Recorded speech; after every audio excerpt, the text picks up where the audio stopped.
What's up, ladies and gentlemen of the Rock and Rivera channel? As you can see, we have the fucking motor. The flocking motor is being built. And helping me is this guy who will now roll in.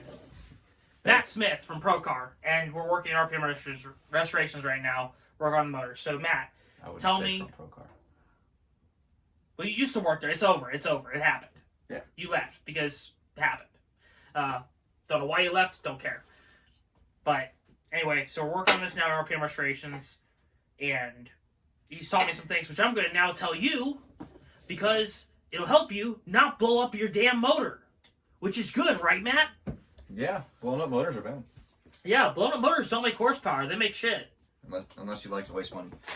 Yeah, if you're a rich guy that likes to waste money and not know what he's doing, buy an LS engine. Buy an LS engine, blow it up with twin turbos. Every single day. But anyway, so what me and Matt were doing was we after just getting this back from the machine shop, we cleaned it up. Matt's gonna go over his 5 things that you need to do on any engine, whether it's LS, big block, small block, Chevy, Ford, Dodge, Mercury, AMC, whatever you want. So go ahead, Matt, tell him. Well, when you get it back from the machine shop, you want to make sure it's still clean, because oftentimes, depending on where you take it, trust no one and assume nothing. So first thing we did was go through everything that you have to put back together, whether it's your cylinder head holes, the mains, anything that has a threaded orifice. Go in there, clean it out, because Noah's engine still had RTV from when it was previously assembled down in all the bores. So even though it got hot tanked, it wasn't in the hot tank long enough to get all that crap out. So he's talking about where the oil pan bolts. Usually this will happen because you put too much RTV on the oil pan gasket when you don't need a lot. You just need like a thin layer, and it'll go into the actual bolt holes, and it'll harden, and then you won't be able to get the bolts in all the way. Yeah. Especially in like holes like this, where that's what I'm talking about. Mm-hmm. And we also replaced this with studs because as Matt was explaining to me earlier, the studs are stronger because they pull on. You're pushing tension on both ends. Well, when you torque it, yeah, it's got the washer and then the nut and then the studs. So the stud's already tight in the block, and it creates normally a more even torque because then it's pulling against itself instead of trying to screw in and then pull that way. You're fighting more forces. So plus, since this should be a 400 plus horsepower motor now, and it's only a 2-bolt, you want the extra strength you can get to help support the crank as much as possible anyway. So besides cleaning all the holes, making sure everything else was clean, after it was clean, we wiped it down with ATF. You normally don't want to use things like WD-40 because that absorbs into the metal. Or soapy water. Well, you can wash it initially with the soapy water, but you don't want to leave it sit with that. Yeah, you wipe it down with ATF and leave the ATF on all your machine surfaces so you don't get rust. And then as we go back through, I was using some brake clean to just get that surface off so we could fit the main bearings, measure those, make sure that's all checked. He has 2.5 thousandths space on all of them, so that's good because they're all equal. If they were unequal, sometimes you have one tight, one loose.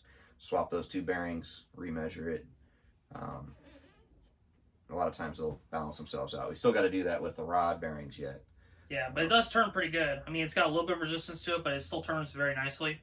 Well, that's the assembly lube on there as well. Creates a lot of static resistance when you're trying to turn it. Yeah, but when we eventually prime the motor, the other thing is you always want to prime the motor before you start, even if it's been sitting for 5 years or 5 minutes. You still want to prime it so an oil goes through all the gallery so it's ready to run. So then you don't destroy all the nice shiny parts you put in the damn thing. Well, if it's fresh built, yeah, you have to prime it. Yeah, you have to prime it whether it's fresh built or whether it's been sitting. Otherwise, you'll destroy everything. And then you'll have basically a boat anchor. But those are 3 tips so far. First one was make sure you check everything because you don't know what even if it's a well-known shop, they could have cut a corner and done something that you didn't want them to do or they didn't do and you didn't tell them. Or they missed something easy. Or they missed something small. Like they could have never known that there was stuff stuck in the bolt hole still. And the next thing was make sure you follow the instructions for how to put something in, like the crank. There's assembly lube and specific ways to do this. And make sure you have the proper parts. This is the third part. The proper parts to handle the horsepower you're doing. Like we're also doing a custom exhaust that will handle 400 horsepower because the side pipes wouldn't do it. Yeah, they're really too The 2-inch side pipes just wouldn't do it. They sound great with 270 horsepower, but 4 horsepower won't take it. They'll actually reduce your horsepower. Mm-hmm. And then we're going to try and get the other 2 points were... Use torque specs and follow torque sequencing for everything on the motor.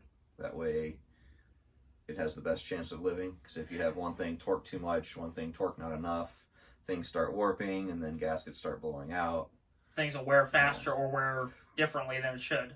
Double check all your machine surfaces. Make sure they're still... The round things are round, the flat things are flat. Yeah, that's a good way to put it. I think the last thing we can say is don't be afraid to ask a question. Double check with someone like a professional that might know more than you or might know just as much as you. Always check with somebody that you know in the industry has done this. Like I go to Matt for engine stuff that's basic building and as well as performance building. And I have another guy that does carbs. I have another guy that does alternators and charging systems. And I have a book of people that I call when I need shit. This is that person in that book. And you can always learn. One of 30,000. No one knows everything either, so you can Yeah. still have a stump, and then if you have somebody to call to talk to bounce an idea off of, then there you go. Because they might either give you the same idea or they might give you a better idea that works for less money. Mm-hmm. But so that would be the 5 points. Would be check everything for one, torque specs, clean detail everything, proper assembly, and don't be afraid to ask a question. So I would say that's all bases covered, and hopefully this helps you out. I know it helped me out because this isn't going to blow up, right? Nope. Okay? Then we're fine. So I'll see you all later. Bye.